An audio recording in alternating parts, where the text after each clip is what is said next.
In Africa, there are so many organizations that have had issues. Some have closed down and some have been bedeviled with quite a lot of challenges. Their stories have not been positive.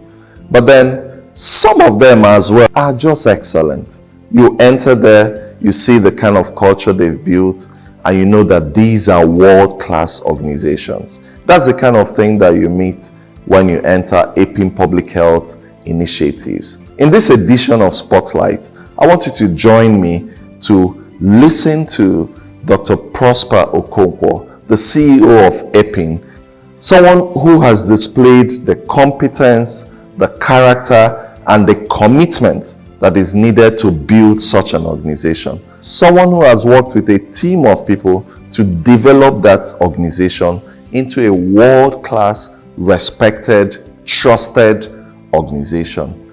I want you to sit back and listen as we engage Dr. Prosper Okonkwo.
My name is Prosper Okonkwo.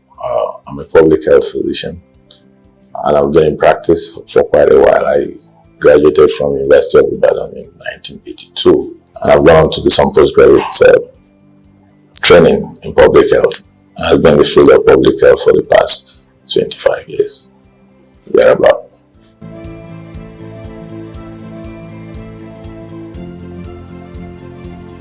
By 85, after I finished my AIDS service, I already had my primaries in ONG, in obstetrics and gynecology, and my aim was to become a gynecologist, and the plan was to go to the UK. I'm sure you probably will not know about that time. There was something they were calling structural adjustment program, which government wanted to start. So the idea was, let me come back home, and then when time was right, and then I go back to the UK. And from there, I went into private practice. And by the time I had done private practice for like 5 years, taking deliveries and all that, and in those days we are not born again, it will affect your parties and all that. So I just said, I wasn't interested in ops and gynae again. And fortunately, just soon after that, the teaching hospital came to 𝐤𝐤𝐰𝐰, which is just like 5 minutes from my house. So I just said, why not just go and do the primary again in public health? And I went, that's how I now restarted or reinvented myself and started public health. So to answer your question, I didn't start out in public health, but I'm happy that I'm ending there.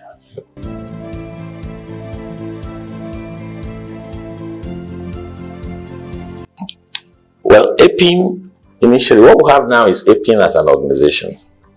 But APIN initially started in 2001 as a project of the Harvard School of Public Health from Boston. So it was started as it was a vehicle that the Harvard School of Public Health used to do some program in Nigeria.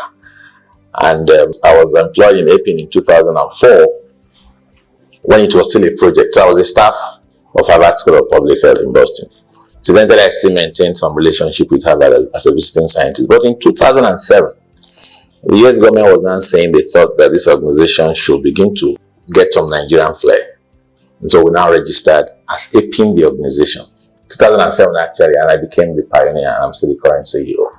But to also say that when we started, we called it APIN, meant AIDS Prevention Initiative in Nigeria. That's what we started as. But as we began to build systems, about 2014-15, We now found that we wanted to go for other grants, and they say AIDS prevention initiative in Nigeria. You want to go for malaria, they will say, oh, you are AIDS people. So we now got the consent of our board to now change our name to APIN Public Health Initiatives, which is what we're called now. We've been around for a while. I'm sure if you want, we can do more details. But so one of the things that has happened, we've now moved from HIV, given the health system that we have built, other public health areas, maternal and child health, malaria, nutrition.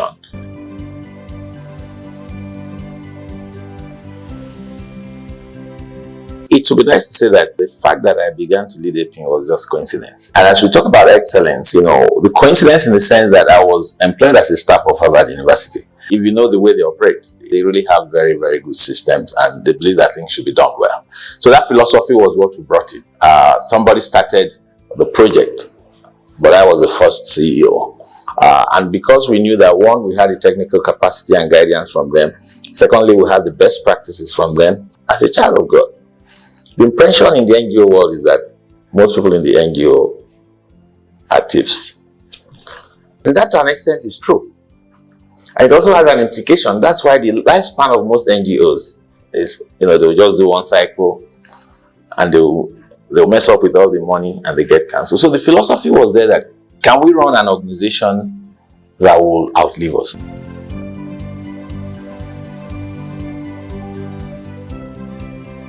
Public health space is so broad, but you also will gauge your own capacities. You don't want to be jack of all trades and then end up not doing things well. We had focused on HIV because we had a comparative advantage, being that we started very early. Right now, APIN manages 380,000 patients of the 1.9 million patients on treatment. We are managing like 25% of the patients on treatment in Nigeria. If HIV, we are building systems and we can do this for HIV, how can we help in malaria? We need to support what government is doing, because our home government can do a lot more. And so when we see those gaps, we try to fill in as much as we can. Based, one, on our capacity, based, two, on our resources, and based, three, on our comparative advantage. And it has worked. One of the things that has helped us is that if you are doing HIV, the same systems you need to manage HIV is what you need to manage malaria. So those systems that we have put in place have really helped us. The professor in JOS, all the work they do, it's APIN, but they publish them and they become professors. So that has also attracted, people say, oh, this is a learning organization. Like right now, Bingham students come for internship in APIN. So we're trying to diversify.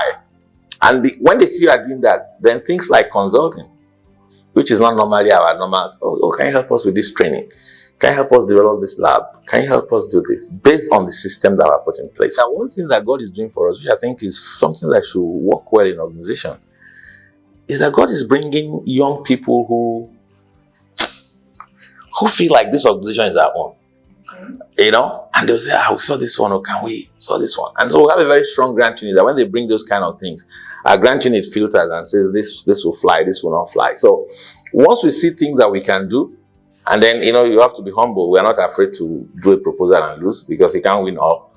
So to answer your question, we are just identifying what are the basic issues that we need to do to improve the health of Nigerians that we can afford to do based on capacity and systems.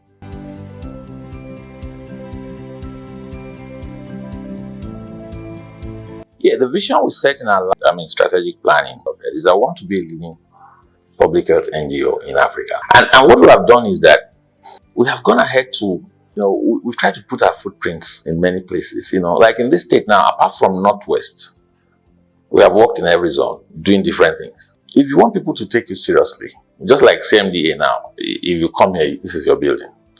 One of the things we tried to do, it took us time, but we have a big office that we can be proud of now that it will outlive us. We have a for-profit lab in town, APIN Medical Laboratories, just behind Shida Hotel. And one thing we also try to do is to make sure that they are good, because people know that we've done good lab job on our HIV.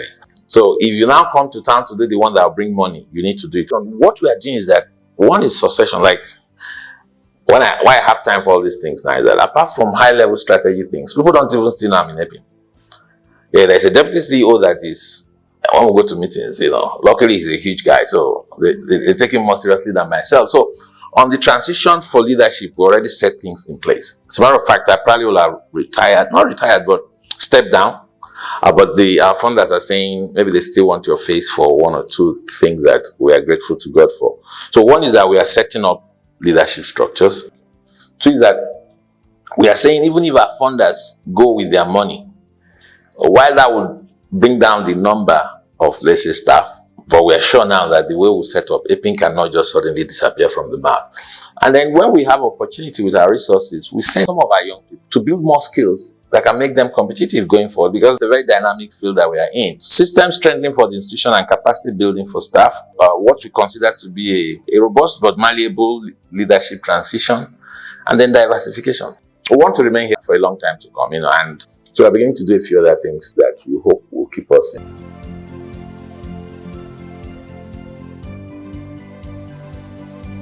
My aspiration is that Nigeria, with the human resources we have, with the material resources we have, that we should begin to rise. We might not get it, begin to rise to where other nations have gotten to.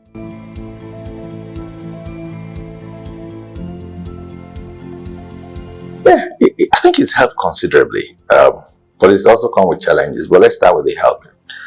And helping is not because you just say you're a Christian. They say that it's good to lead by example. There are certain things that will not happen in APIN because they think or they know that the leader will not want to hear that kind of thing. So that's in the environment, immediate environment. But I just also want to say that the one that is actually like a testimony.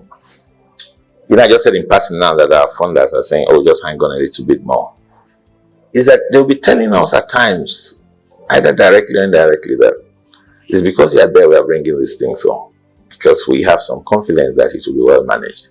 But I think the other thing is that when you look at the way organizations are run, let's say at an NGO level, if I was to say, oh, you are CEO, let me enjoy the perks of office at the expense of, there's one thing you will not like to happen to you when people say you like this. They say good morning, sir, but when they go out and so there's by the grace of God, we have a team that we're all confident that if we fall, we know that, oh, let's take responsibility together and rise, But the point that I want to just make that I think is your identity as a Christian anywhere you are should not be hid at all. And saying that it should not be hid also means that you have to be alert. That when there are areas that might look as areas for compromise, you are alert in the spirit and say this one. And the truth of the matter is that if you look around, if not for your faith, you can get 10 houses. But God just kept nudging us up. One of the things I'll say it openly, one of the things that has helped me most was when I got to Navasabi. I used to go to church. I used to be, I was born again since 96. But you now see people like you who are telling stories that they know this thing and things are still okay. And you see like somebody who is a doctor like you who just say, no, I've thrown in everything. So it has helped us. Initially people will think IfEHL is serious. But there are things that you say, what will God think? What will God say if this happens? You get to a stage, they'll say, oh, you are confronting your funders. But we now remember situations of if I perish, I perish. And they keep teaching us that nobody has perished.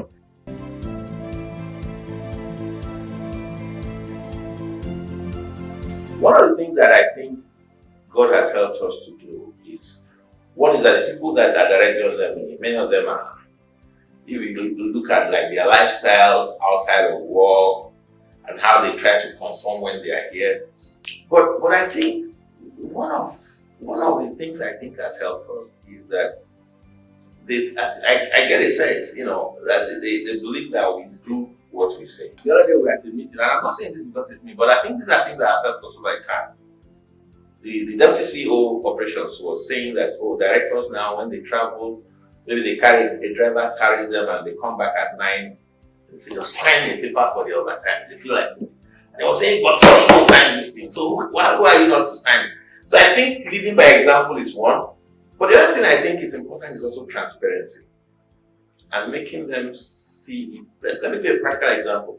When we get a new grant, every year they give us a budget, what they call solicitation, to go and write.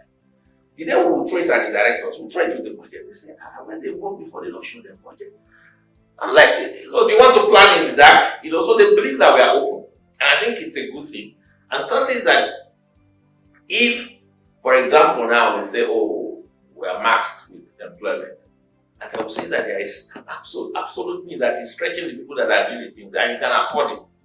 So what we try to do is that I think it's good leadership style to let them say this is what it is.